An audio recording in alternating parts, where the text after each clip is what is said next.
আমার বন্ধু-বান্ধব মায়ের সাথে একটু আলোচনা করছি। আমার বন্ধু-বান্ধবরা, ফ্যামিলি, আত্মীয়স্বজন সবাই বলছে এর মাথা নষ্ট হয়ে গেছে। এত সুন্দর চাকরি, কাস্টমার সার্ভিস, কি সুন্দর চাকরি, টাই-টুই পরে বাসায় যায় আবার আসে, এটা তো মাথা নষ্ট হয়ে গেছে। এটা চিন্তা করতে আমার বলতে, তুমি সুই চিনো, সুতা চিনো, জীবনে এগুলো দেখছো? দেখা লাগে না, আল্লাহর রহমতে হবে। আমি না, আমার আম্মা ছাড়া আর কেউ আমাকে মানে সাপোর্ট দেয় না, এটাতে অ্যাপ্রিশিয়েট করে না। মানিক ভাই, একই প্রশ্ন আপনাকে, আপনার গল্পটা যদি একটু বলেন এবং সেখানে নিজের বলার মতো একটা গল্প আপনাকে কতটা সাহায্য করেছে। আসসালামু আলাইকুম। আমার প্রিয় শিক্ষক, প্রিয় মেন্টর, আমার স্বপ্নগুলোকে বাস্তবে রূপান্তরিত করার কারিগর আপনি। আমার মায়ের দোয়া আপনার কাছে আছে সবসময়। আমি আসলে আবেগ আপ্লুত হয়ে যাচ্ছি। আমি অনেক কষ্ট করছি স্যার, আমার কষ্টের শেষ নাই। আমি দুরন্তপনা একটা ছেলে, আমি খুব মিশুক ছেলে। আমি আসলে ছোটো থাকতে আমার একটা বিশেষ গুণ ছিল, সেটা হচ্ছে আমি হুবহু গান কপি করে ফেলতে পারতাম একদম ছোটোকাল থেকে। তো আমার স্কুল লাইফে ভর্তি হওয়ার পরে আমাকে দিয়ে সারা গান গাইতাম। প্রাইমারি স্কুলে পড়ালেখা করে চিত্তরঞ্জনের সময় আমি বিভিন্ন জায়গায় গাইতাম। আমার আত্মীয় স্বজনরা, পাড়া প্রতিবেশীরা আমাকে ধরে ধরে গান শোনাইতো, বলতো যে এই গানটা করো, এটা করো, প্রশংসা করতো অনেক। তখনকার সময় স্কুলে আমি ভালো ছিলাম, স্কুল লাইফটা আমার কেটেছে এভাবে। হাই স্কুল লাইফে যখন এসে একটু লেখালেখি দিয়ে আসি, মানে একটু সংস্কৃতি মনে হয়ে যায়। আমি সংস্কৃতিগুলোকে আকৃষ্ট করি, কে গাইছে, কে আবৃত্তি করছে, কে সঞ্চালনা করছে, উপস্থাপনা করছে, এইগুলাতে লেখালেখি। তখন দেয়াল লেখন হইতো ক্লাস স্কুলে, একটা বড় ফেজের ভিতরে দেয়াল লেখন হইতো, এগুলোতে অ্যাটেন্ড করতাম, খুব ভাবা পাইতাম। লেখাপড়া মোটামুটি ভালো ছিলাম। মনের ভিতরে একটা স্বপ্ন আমার দাঁড় হয়। আমি যখন ইন্টারে আসি, তখন আমার ভিতরে কাজ করে যে আমার শহরটা ফেনী শহরে আমার বাড়ি। ফেনী মহিলা ক্যাডেট কলেজের পেছনে আমার বাড়িটা। তো শহর কেন্দ্রিকে আসা, আমাদের ঘোরাফেরা, চলচলন সব কিছুই মনের ভিতরে। আমি শোরুমগুলো দেখতাম, সুন্দর সুন্দর ড্রেস পরতো অনেকে। ড্রেস আমার মানে ড্রেসের পরে খুব ইয়ে ছিল, ফ্যাশনেবল ছিলাম তখন থেকেই। একদিন একটা পরতাম, আলাদা একটা স্টাইল দেখতাম, এটা ভিতরে রাখতো। আর মার্কেটে গিয়ে গান শুনতাম। তখনকার সময় অডিওর খুব চালচলন ছিল। এই যে পোশাকগুলো আমার মাথায় ঢুকছে, আমি চিন্তা করতাম কখন আমার একটা দোকান হবে। এটা চিন্তা করছি যে আমার একটা ছোটোখাটো আমার একটা দোকান হবে, আমার সব বন্ধুরা আমার কাছে আসবে, আত্মীয় স্বজনরা আসবে। এটা ছিল আমার ভাবনা। আমি ইন্টারে পড়ার পরে আমি টিউশনি করি, এবং আমি বাসায় না বলে আমি একটা ফেনীতে একটা শোরুমে চাকরি করি 6 মাস। ওকে। তখন থেকে আমি ওই যে মানে একটু ফোল্ডিং করা, প্যাকেট করা, এগুলো শিখছি ওইখান থেকে। এরপরে আমার মনে বিষয়, আমি বিভিন্ন কাজে আমি জড়িত হয়ে যাই, ছোটো ছোটো অনেক কাজে জড়িত হয়ে যাই। ইন্টারমিডিয়েট শেষ করার পর আমি ঢাকা চলে আসি। ঢাকা কলেজে আমি লেখাপড়া করি, আমি অনার্স ভর্তি হই সোসিওলজিতে। তখন আমি খুব কষ্ট করে ধরে ক্যাশ সাইতে চাকরি করছি 6 মাস।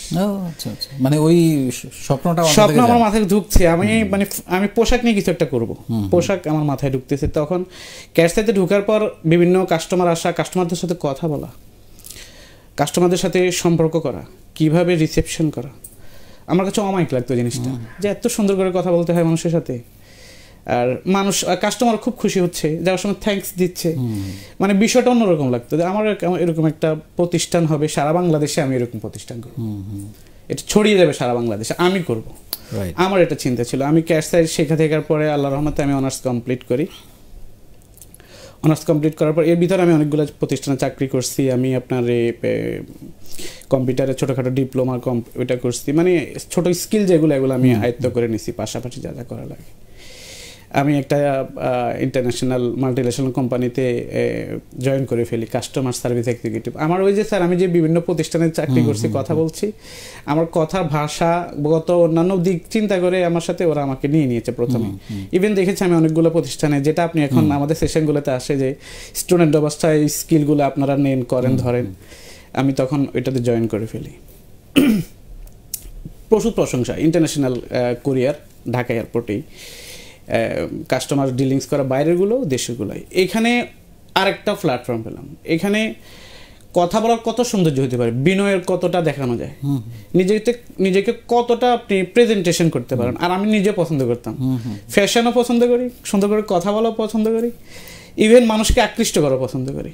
আর আমার মাথায় কাজ করতো কি স্যার, স্যার আমি কারোর জন্য কিছু একটা করবো স্যার, আমার আশেপাশে কারোর জন্য কিছু করবো। আমার একটা নাম হবে আমার এলাকায়, আমার জেলা শহর ধরতাম, তারপর আমার দেশ জানবে, দেশের বাইরে জানবে, এটা আমার মাথায় একটা টার্গেট ছিলই। জব কিছুদিন করার পর আমি আম্মার সাথে একটু আলাপ করছিলাম, আম্মা আমি আসলে তো আমার কাছে ওরকম টাকা পয়সাও নাই, টিউশনি টাকা পয়সাও নাই, আমি একটা ব্যবসা করি, আমার মাথায় কাজ করতেছে। বলতেছি কি ধরনের ব্যবসা? আমি বলছি বাচ্চাদের শার্ট বানাবো। আমি কিন্তু স্যার এর ভিতরে বাচ্চাদের শার্ট নিয়ে গবেষণা, আমি যখন আমার অফিস শেষ হইতো আমি এটা নিয়ে গবেষণা শুরু করতাম। আমার ওই উত্তরাতে ছিল আমার অফিস, উত্তরাতে বাংলাদেশের সবগুলো বড় বড় শোরুমগুলো আছে, একদম ব্র্যান্ডের সবগুলো। এর ভিতরে ওকাল্ট একটা ব্র্যান্ড আসছে, অন্ধকারের ভিতরে শার্ট বিক্রি করে। আমি বলে কি কি কনসেপ্ট এদের, কি ইচ্ছা? এবং বাচ্চাদের শার্টগুলো এত সুন্দর সুন্দর লাগতো। তো আমি চিন্তা করছি, আমি এক কালার যে শার্টগুলো ছিল শর্ট ছিল স্যার, আমি জিজ্ঞেস করতাম, আমি চিন্তা করছি আমি এটা এক কালারের শার্টগুলো ব্যাপক আকারের মার্কেটে নিয়ে আসবো। এক্ষেত্রে কারা বানায়, ফ্যাব্রিকগুলো কোথায় আসে, আমি গবেষণা শুরু করি। মার্কেট অ্যানালাইসিস তখন থেকেই করতাম। এবং আমার বন্ধুবান্ধব, মায়ের সাথে একটু আলোচনা করছি, আমার বন্ধুবান্ধবরা, ফ্যামিলি, আত্মীয় স্বজন সবাই বলছে এর মাথা নষ্ট হয়ে গেছে, এত সুন্দর চাকরি, কাস্টমার সার্ভিস, কি সুন্দর চাকরি, টাইটুই পরে বাসায় যায় আবার আসে, এটা তো মাথা নষ্ট হয়ে গেছে। এটা চিন্তা করতে আমার বলতেছে তুমি সুই চিনো, সুতা চিনো, জীবনে এগুলো দেখছো?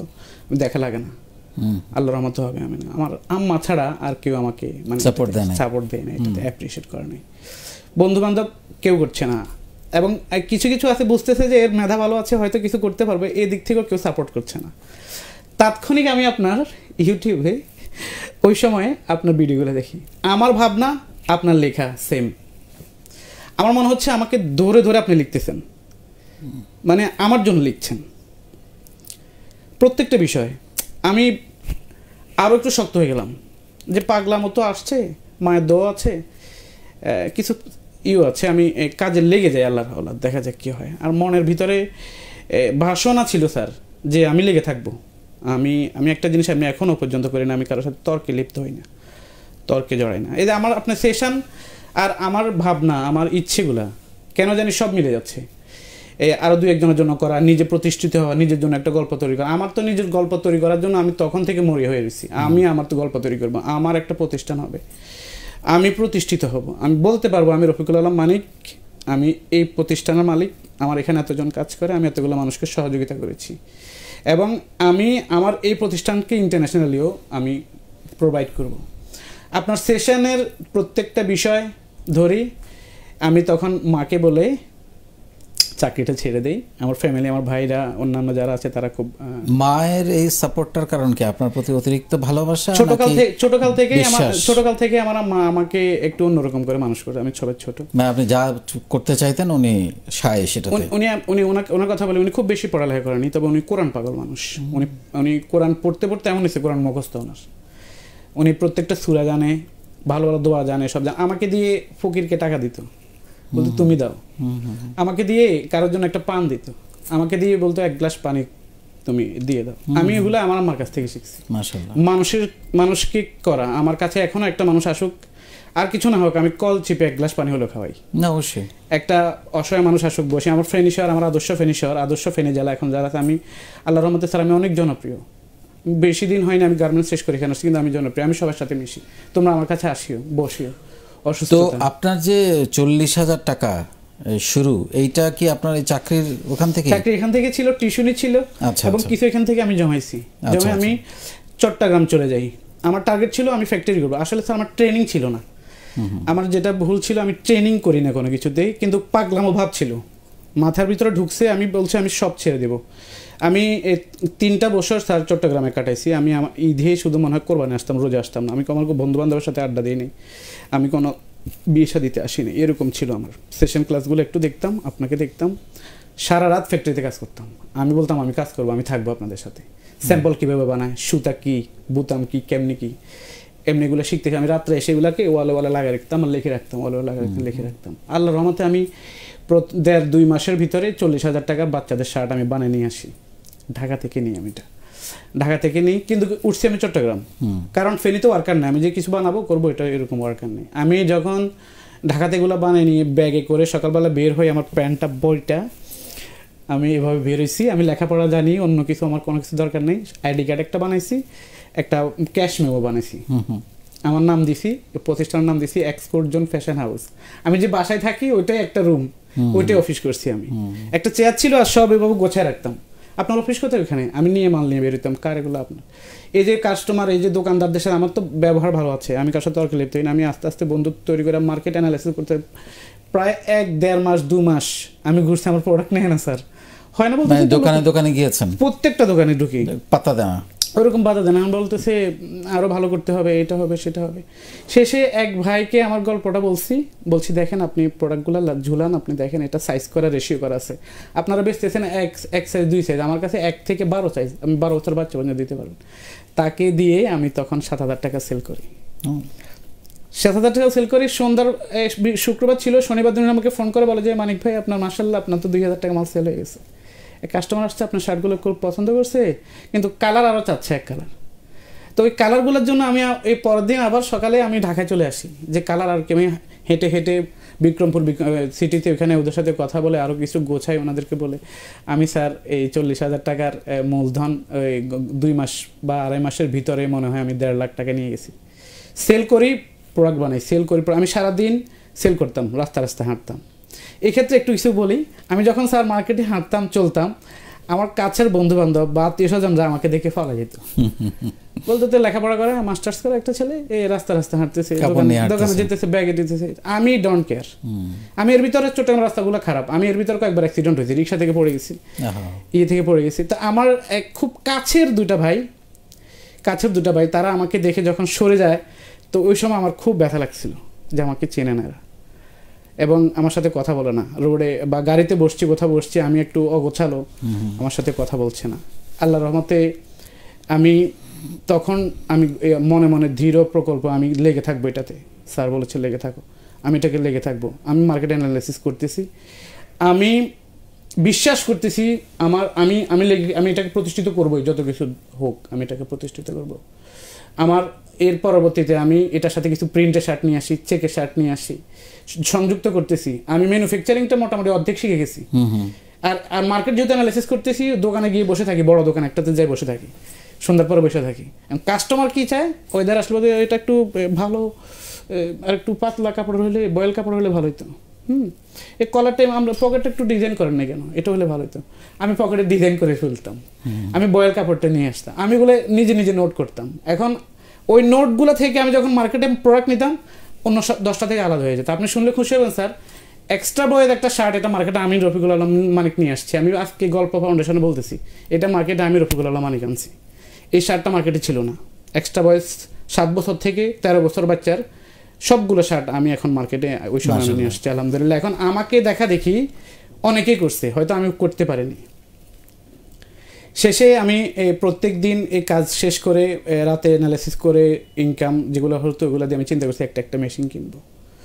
আমি চট্টগ্রাম ইপিজেড এরিয়া, এটাকে বন্দর টিলা বলে, ওইখানে এরকম একটা রুম নিয়েছি।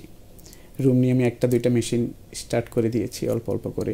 কর্মীগুলোকে রাত্রে ওরা কাজ শেষ করে আসে, আমি বলতাম আমাকে একটু হেল্প করেন, একজনের ভাইকে দিয়ে স্যাম্পল করাইছে। ওইখানে ইপিজেড এরিয়া প্রত্যেকটা সেক্টরের লোক আছে, ভালো ভালো কাজ করে, এদেরকে মোবাইল নাম্বার দিয়ে বসে করে আমি স্যাম্পল রেডি করে 2জনকে দিয়ে একটু সেলাইতাম।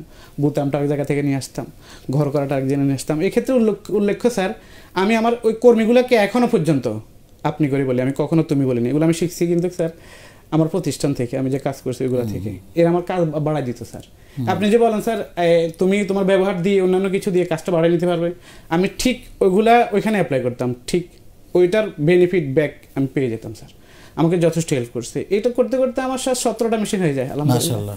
17টা 1-1.5 বছর আমার 17টা মেশিন হয়ে যায়। আমার একটা শার্ট ইনপুট হয়ে আউটপুটে বের হয়ে চলে আসে। এবং আমার বিশ্বাস হচ্ছিল না, আমি রাতে যখন শুয়েছিলাম আমার বিশ্বাস হচ্ছে না যে এই শার্টটা আমি করছি স্যার মার্কেটে। তখন আমি চিন্তা করি ফেনীতে আমি একটা দোকান দেবো, ফেনীতে করবো। তো আমার কিছু শার্ট আমি ফেসবুকে নিজের ফেস থেকে দেওয়ার পর আমার কিছু বন্ধুবান্ধব আর কিছু আত্মীয় স্বজন তারা আমাকে ব্লকে মেরে দেয়, সহ্যই হচ্ছে না। ওই যে প্রথমে না করছে পাগল হয়ে গেছি যে তোমার এটা। আমি ফেনীতে একটা দোকান ছোটখাটো করে নিয়েছি। দোকানটা স্যার আপনি আশ্চর্য যাবেন, এটাও আমার ব্যবহার দিয়ে আমার একটা দোকানদার আমাকে দোকান গিফট করছে, বলতেছে একটা মার্কেটে দোকান পড়ে রয়েছে মানে ভাবে আপনি আমাকে শুধু কারেন্ট বিল গ্যাস বিল কিছু ভাড়া দিয়েন, সিকিউরিটি লাগবে না। আমার ব্যবহারের কারণে আমি এই জীবনে আমার সম্পর্কের কারণে আমি জীবনে অনেক মানুষের ভালোবাসা পাইছি, শুধু ভালো ব্যবহারের কারণে, একটা মানুষকে সহযোগিতার কারণে, পাশে দাঁড়ানোর কারণে, মানে আপনি একটা সময় তাকে একটু সময় দেওয়ার কারণে। ফেনীতে যখন আমি প্রতিষ্ঠান দাঁড় করাইছি, চট্টগ্রাম আমার মেশিন চলতেছে, ঢাকায় আমি কিছু প্রোডাক্ট ওদেরকে বলে যখন চলতেছে আমাকে বাকিতে দিছে স্যার, তখন বাকিতে কিছু মাল দিছে যে আপনি করেন, আমাদেরকে এভাবে চেক দিয়ে যেতে হবে। তো এর ভিতরে আমি যে ট্রেনিং জানি না, আমি কিন্তু এই ব্যাঙ্ক অ্যাকাউন্ট করিনি, আমি ট্রেড লাইসেন্স করিনি, আমার ঘরেই তো তো ট্রেড লাইসেন্সটা ওই যে গার্মেন্টসের ট্রেড লাইসেন্স আর এটা করবেন, এটা নাকি গার্মেন্টস। তো ট্রেড লাইসেন্সটা করছি, ব্যাংকে একটা অ্যাকাউন্ট করছি, এদিকে ঢাকা থেকেও মাল আসা শুরু হয়েছে, আমার মেশিন চলা শুরু হয়েছে। স্যার আমি রফিকুল আলম মানিককে এখন এই মোবাইলে চার্জ করে, বিদেশ থেকে আমার বন্ধুরা চার্জ করে, আশেপাশে আত্মীয় স্বজনরা চার্জ করে, তুমি কি করতেছো, আমরা আসতেছি, ছোটোখাটো করে কিছু করা যাবে কিনা। ও যারা আমাকে চিন্তা করছে যে ছেলে কিছুই করতে পারবে, নষ্ট হয়ে গেছে, রাস্তা দেখলে দূরে দূরে দূরে চলে গেছে, যারা চাকরি বাকরি করতেছে, এখন এরা আমাকে নকটক দিচ্ছে, কি অবস্থা, তোমার প্রতিষ্ঠান কোথায়, আমরা যাবো দেখে আসবো। ভালোই তো করছো, কে করে দিছে? হ্যাঁ, অসাধারণ। আপনার মূলত মাসে 10 লাখ টাকা সেলের বড় একটা কারণ হচ্ছে হোলসেল। আপনি অনেকগুলো দোকানে হোলসেল দেন, এবং কতগুলো দোকানে এখন আপনি প্রোডাক্ট দেন? ফেনী শহরে বলি স্যার, ফেনী শহরের প্রত্যেকটা শোরুমে আমার মাল আছে। অসাধারণ। চট্টগ্রামে আমার ছোট একটা এজেন্ট আছে, কক্সবাজার আছে, আমার 3টা হোলসেল অফিস আছে। আমি একটা গবেষণা করছি নিজে, যেটা আমি নিজে করছি। আমি হোলসেলের ক্ষেত্রে আমি অনেকগুলো উদ্যোক্তা তৈরি করছি স্যার। আমাদের ফাউন্ডেশনেই অনেকে আছে যারা সুই সুতা সিন্ধু না, তারা শোরুমের মালিক। আমি করছি স্যার, আমি আপনাকে গল্পগুলো বলার জন্য আমি অনেকদিন ট্রাই করতেছি। ইভেন আমার কাছে অনেকেই প্রত্যেকদিন মেসেজ করে, মানিক ভাই একটা শোরুম করবো, কীভাবে করবো। আমি যে ধরাটা খাইছি, আঘাতগুলো খাইছি, যে লসগুলো হয়েছে, এগুলো ফাইন্ড আউট করে বেরোই আমি আসছি। তাদেরকে আমি বলি আপনারা লস খাবেন না, কারণ আমি এভাবে করতেছি। আমি এখন একটা কনসেপ্ট তৈরি করছি, মাসে 30,000 থেকে 2 লক্ষ টাকা ইনকাম করতে পারবে একটা জেলা শহরে, সুন্দর করে যদি সে প্রথম থেকে শুরু করে। তবে আপনি যে বলেছেন স্যার, লেগে থাকা, শেখা, ওই যে আপনার মার্কেট অ্যানালাইসিস, প্রোডাক্ট কাঁচামাল কোত্থেকে আসা, তাকে শিখতে হবে। 90 দিনের কোর্স করার পরে আস্তে আস্তে ছোট ছোট করে রিস্ক নিয়ে নিজের মতো করে শিখতে হবে। আমি আমার ফাউন্ডেশন থেকে এখন 70 থেকে 80% আমার ফাউন্ডেশন থেকে আমার সেল হয়, এবং অনেকগুলো প্রতিষ্ঠান হয়েছে।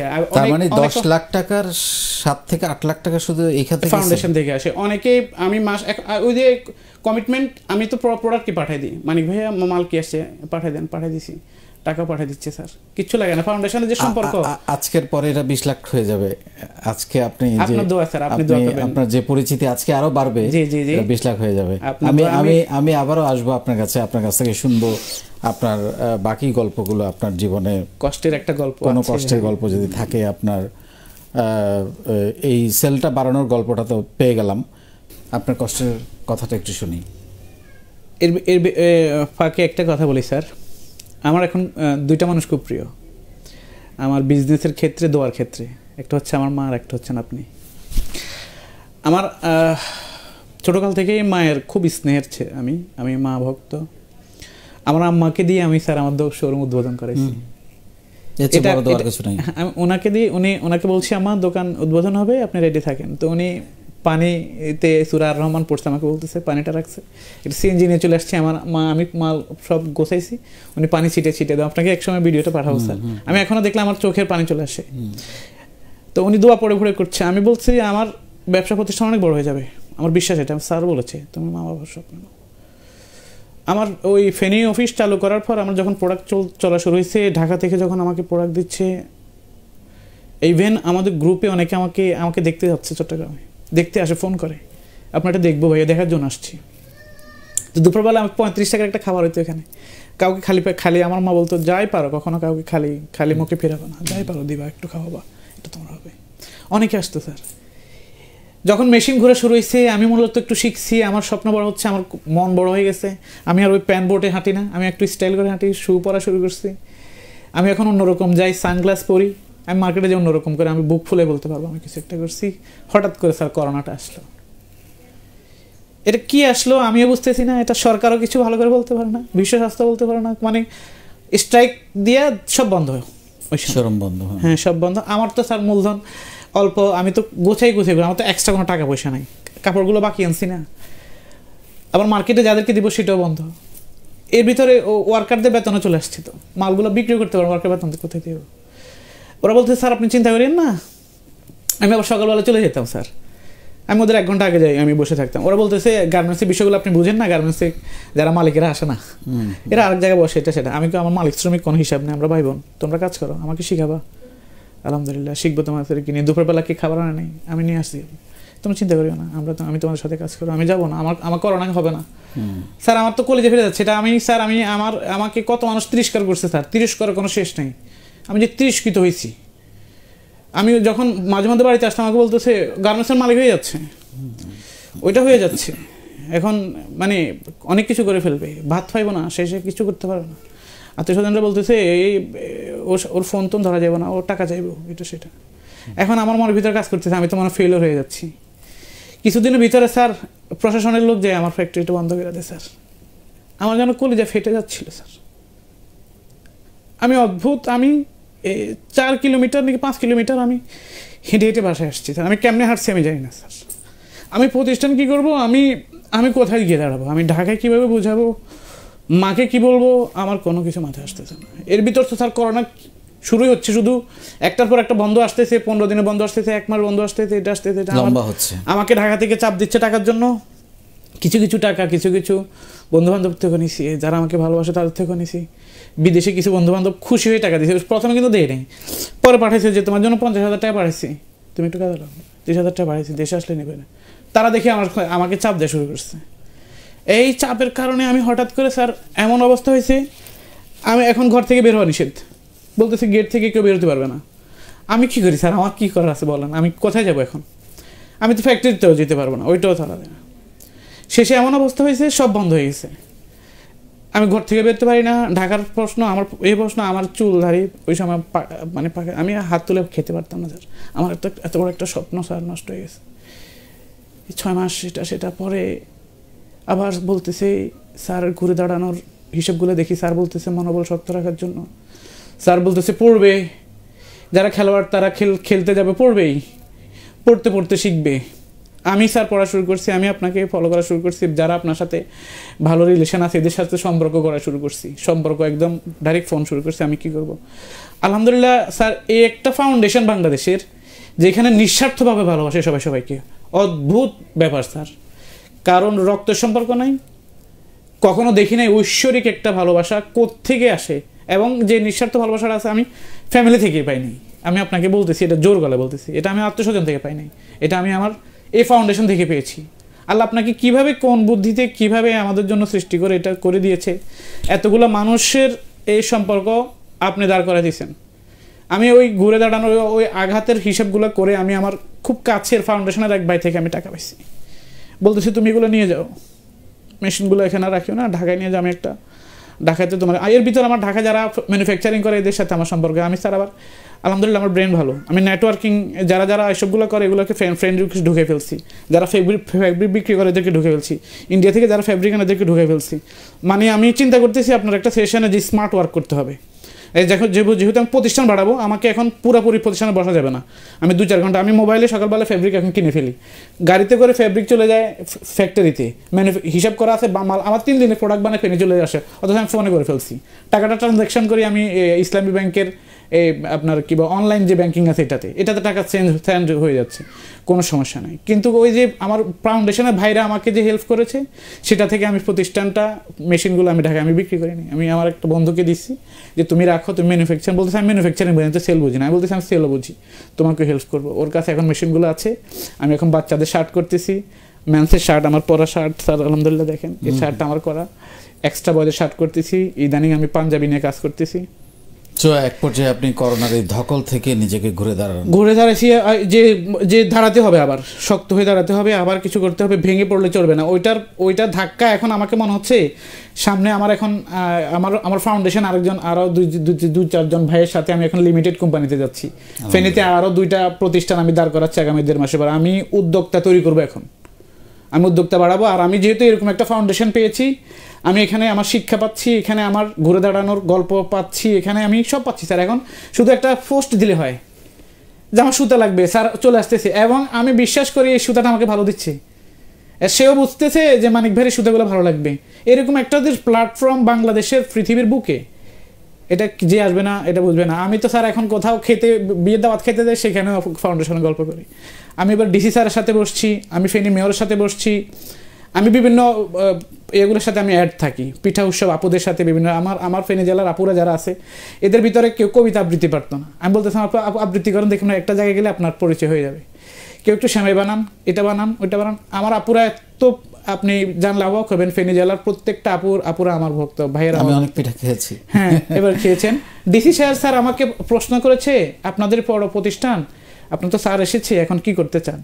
মেয়রকে বলতেছি, স্যার আমাদের একটা ব্যবস্থা করেন ফেনী কলেজে। বলতেছে, আপনি ভেন্যু দেখেন, এমপি সাহেবকে আমরা রাখবো। আপনাদের এই ফাউন্ডেশন বাংলাদেশের জন্য অনেক বড় কিছু। এটাই স্যার গর্বের বিষয়। আপনার ফাউন্ডেশনে আছি, ভালো মানুষের চর্চা করতেছি। আপনার ফাউন্ডেশন? হ্যাঁ, আমার ফাউন্ডেশন আছি, ভালো মানুষের চর্চা করতেছি এবং ব্যবসাটাকে অনেক দূর নিয়ে যাব, বাড়িয়ে নিয়ে যাব, আমার ভাই বোন সবাইকে নিয়ে, যার যেখান থেকে নিঃস্বার্থভাবে। সো এই 10 বছর পর মানিক কোথায় দেখতে চাই নিজেকে? ওয়ার্ল্ড ওয়াইড ফেমাস একজন ব্যবসায়ী, যে অনেক মানুষের কর্মসংস্থানের ব্যবস্থা করেছে। মাশাআল্লাহ, মাশাআল্লাহ। এই যে স্বপ্ন দেখার জন্য, বড় করে স্বপ্ন দেখার জন্য এই যে একটা সাহস আমরা তৈরি করে দিয়েছি আপনাদের মধ্যে, এটাই তো সবচেয়ে বড় কথা, আর তো কিছু দরকার নাই। এই স্বপ্নগুলো না দেখলে তো আজকে মানিক হতে পারতো না। ছোট ছোট স্বপ্ন দেখছি স্যার, স্বপ্নগুলোকে নিয়ে কিভাবে দৌড়াতে হবে, স্বপ্নগুলো কোন স্টেজে দিতে হবে। আপনি বলেন যে আপনি কাজ দিয়ে আপনার উত্তর দেন, আপনি তার সাথে কোনো আলাপ, আপনার আমরা এখন কাজ দিয়ে দিই স্যার, আমি এখন ওটা ভুলেই গেছি, আমি পারি না এটা। আমি এখন কাজ দিয়ে, কাজের ভিতরেই পরিচয়টা বেড়ে যায়, কাজের ভিতরে সম্পর্কটা চলে আসে, জবাব দেওয়া হয়ে যায়। লাস্ট 30 সেকেন্ড স্যার, নিজের বলার মতো গল্প ফাউন্ডেশন, এই ফাউন্ডেশনটাকে ভালোবাসি স্যার, আপনাকে ভালোবাসি, এই দেশটাকে ভালোবাসি।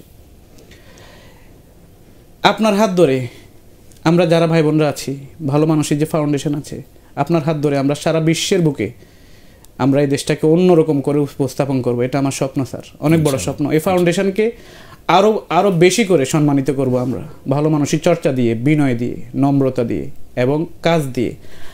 আমরা বলবো আমাদের নিজের বলার মতো একটা গল্প আছে প্রত্যেকটা মানুষের, যেটা আপনি স্বপ্ন দেখাচ্ছেন। আমরা যেন বুক ফুলিয়ে আমরা নিজের পরিচয় দেব। আগে দিতাম না স্যার, আগেগুলো বলতাম না, এখন বুক ফুলিয়ে বলি সব জায়গায়, আমি ভালো মানুষ, আমি অনন্য মানুষ, আমাকে দিয়ে হবে, আমি পারবো। এবং অনেক আপনার স্টুডেন্টরা, শিক্ষার্থীরা আপনার কাছে সরাসরি আসতে পারে না, আমাদের কাছে বলে স্যার। যারা দূরে আছে তারা অন্যরকম, জেলা শহরে আমরা যারা আছি তারা আসে স্যার, এসে বলে যে ভাই আপনাকে দেখতে আসছি, আপনার শুধু একটু দেখতে আসছি, আসেন কিছু করি। স্যার সেশনগুলো পড়েন, কিছু করেন। আমরা অনেক দূরে গিয়ে যাবো ইনশাআল্লাহ। থ্যাংক ইউ ভেরি মাচ, অনেক ধন্যবাদ। এবং আমি বিশ্বাস করি আজকের পরিচয়ের মাধ্যমে, নতুন করে আপনাদেরকে ব্র্যান্ডিং এর মাধ্যমে আপনাদের অগ্রযাত্রা আরো দ্রুত ত্বরান্বিত হবে।